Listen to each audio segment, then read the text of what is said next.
Iwa-pele, the Yoruba discipline of character that built empires of the mind.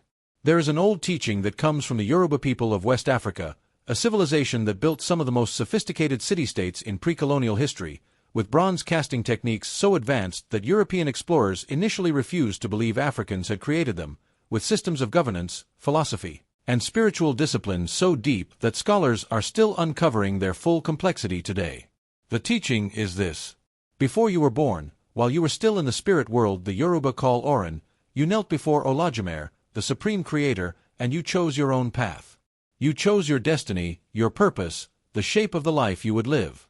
The Yoruba call this choice your Ori, which is both the literal word for head and the deeper concept of your spiritual destiny, the unique blueprint you selected for yourself before you ever took a single breath in this world. And here is the part of the teaching that matters most for what we are doing on this channel.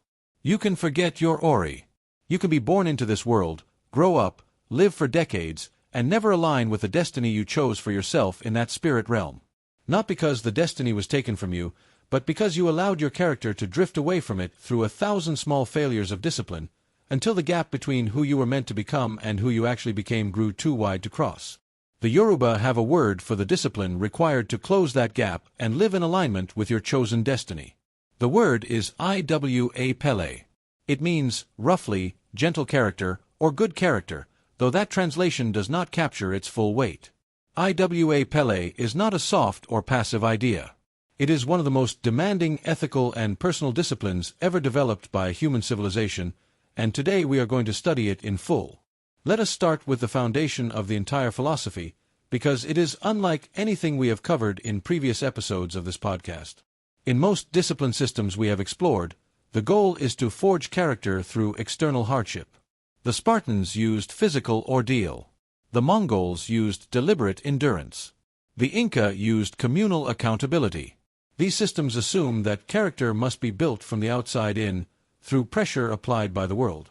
The Yoruba concept of IWA begins from a different premise entirely. It assumes that you already contain, within your Ori, the complete blueprint of who you are supposed to become. The work of discipline is not to build something from nothing. It is to remove the obstructions that prevent your true character, your destined character, from expressing itself fully in the world. Think of it like a sculptor's relationship to the stone. One way to think about character building is that you are adding material, piece by piece, the way a mason builds a wall. The Yoruba framework thinks of character building the way Michelangelo described his own work. The statue already exists inside the marble. The sculptor's job is only to remove what does not belong, until what was always there is finally visible. This reframes the entire purpose of discipline. You are not becoming someone new through suffering. You are removing the layers of laziness, dishonesty, anger, and distraction that have been covering up the disciplined person your Ori already designed you to be. Every act of discipline is an act of excavation, not construction. I want you to feel the weight of this idea before we move forward, because it changes the emotional tone of self-improvement work entirely. When you think you are building character from nothing, every setback feels like proof that the building is failing, that the project might not work, that you might not have what it takes. But when you understand that the disciplined version of you already exists underneath the obstruction, every setback becomes simply a sign that there is more excess material to remove. The destination was never in doubt. Only the excavation work remains. Now let us talk about how the Yoruba structured this excavation work, because it was remarkably systematic. Iwa-pele was built around a set of virtues that were taught explicitly to children and reinforced throughout adult life through proverbs, stories, and the structure of community accountability. Among the most important of these virtues was suuru, which means patience, but a very specific and demanding form of patience. Suuru in Yoruba philosophy is not passive waiting. It is the active discipline of allowing a process to unfold at its proper pace without forcing, rushing, or abandoning it out of frustration. There is a Yoruba proverb that captures this perfectly.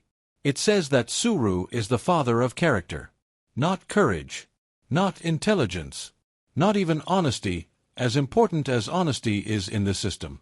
Patience is named as the father, the originating virtue from which all other good character becomes possible. Why would patience be considered the foundation of everything else? Because the Yoruba understood something that modern psychology has only recently begun to formally study. Almost every failure of character is, at its root, a failure of patience. The lie you tell is usually an attempt to avoid the patient process of facing an uncomfortable truth. The theft is usually an attempt to skip the patient process of earning something through honest effort. The laziness is usually an unwillingness to patiently endure a task that does not offer immediate reward.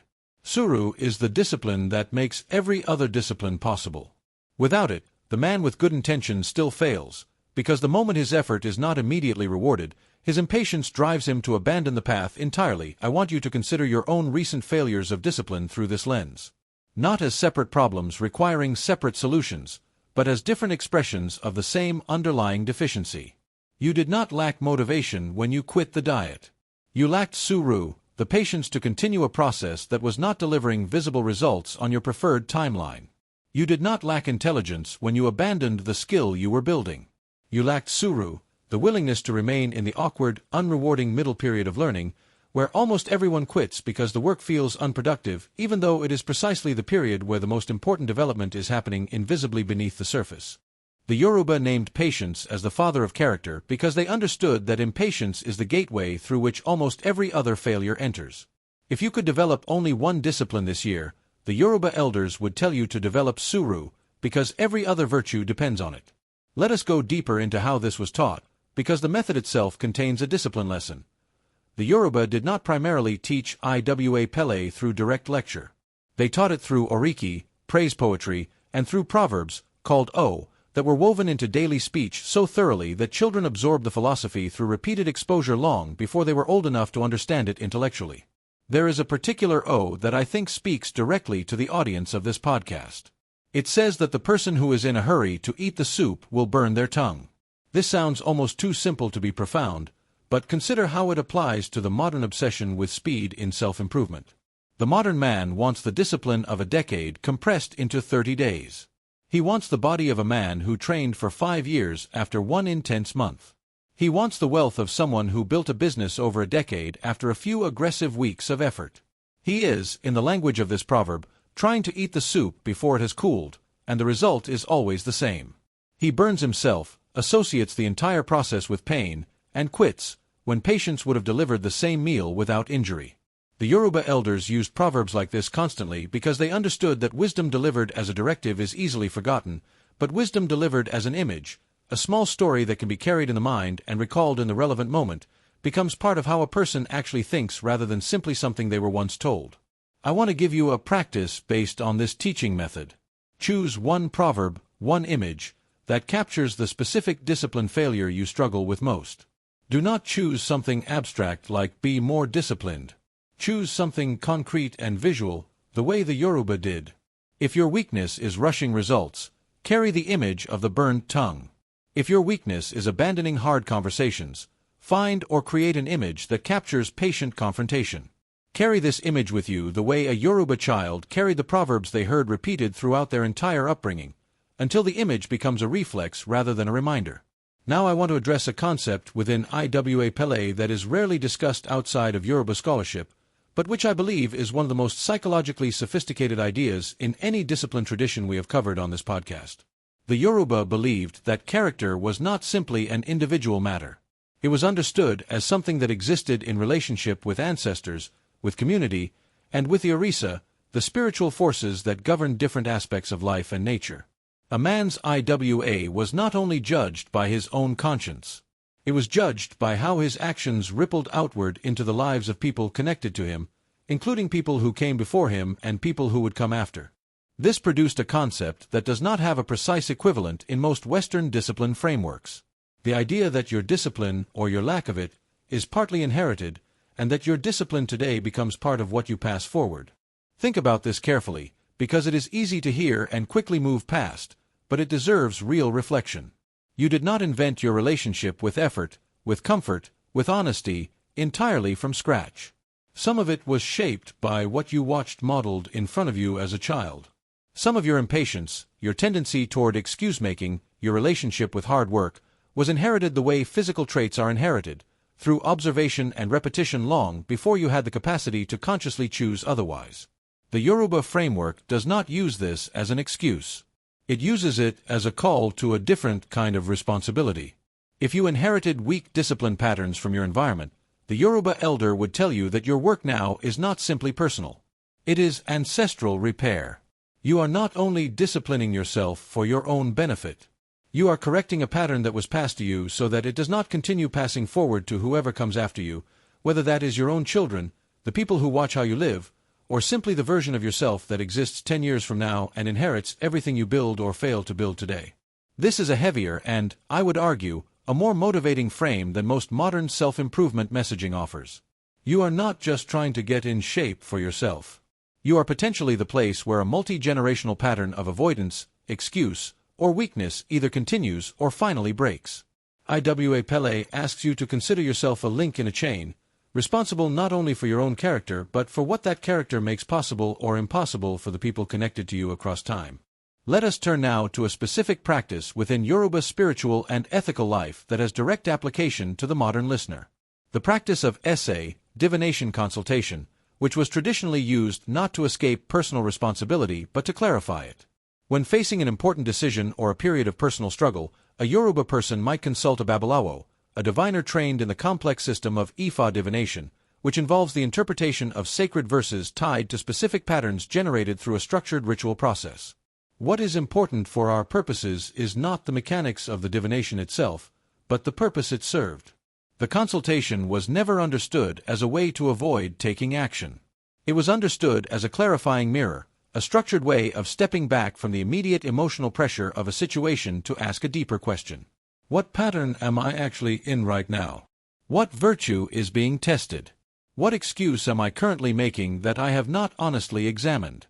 I find this relevant to modern discipline practice because most people, when they fail to maintain discipline, immediately look for a new technique, a new routine, a new system, without ever stepping back to ask the more important question.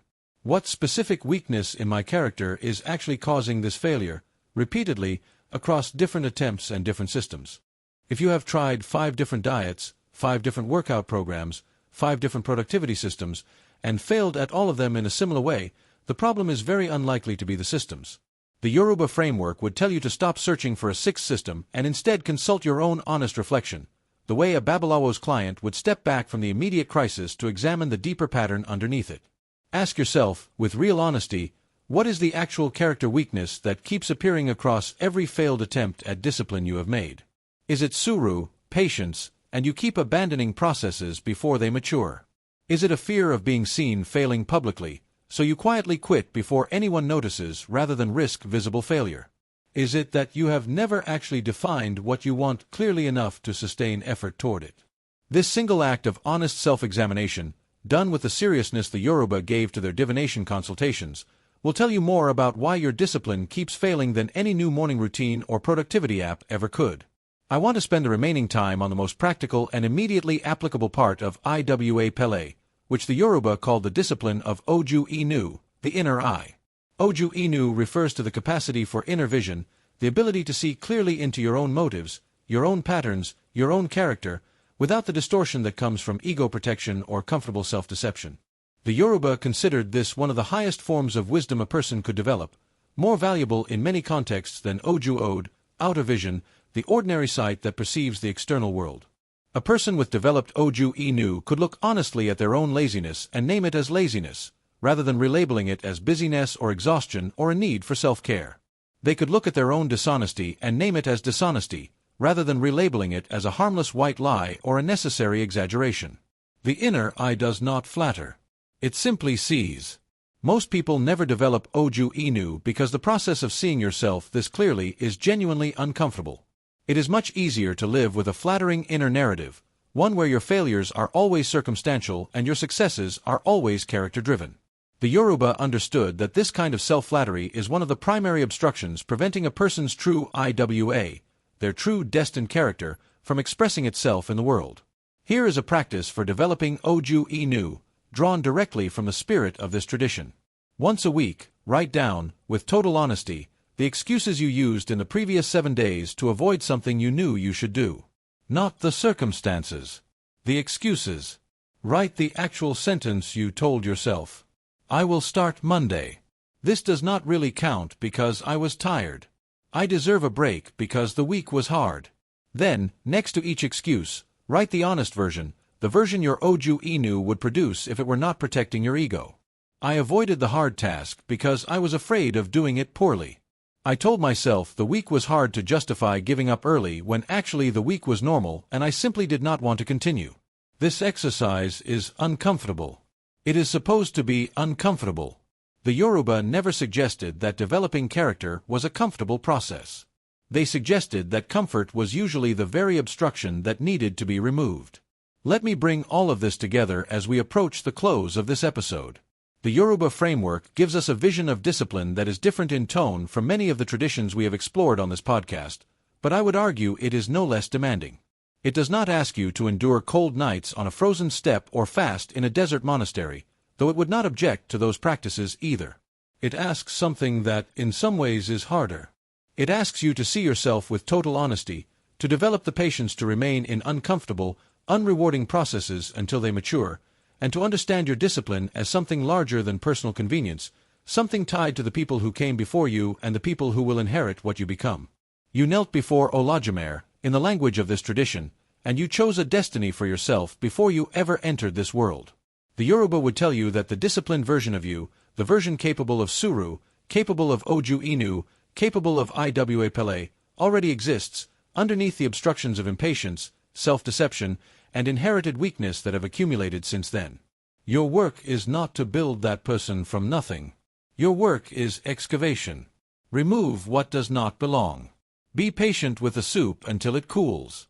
See yourself with the honest clarity of the inner eye. And trust that what remains, after enough disciplined removal, was the person you were always meant to become. This has been SERA Self Discipline. Episode 14. Until next time. Dig carefully. The character you are looking for is already there.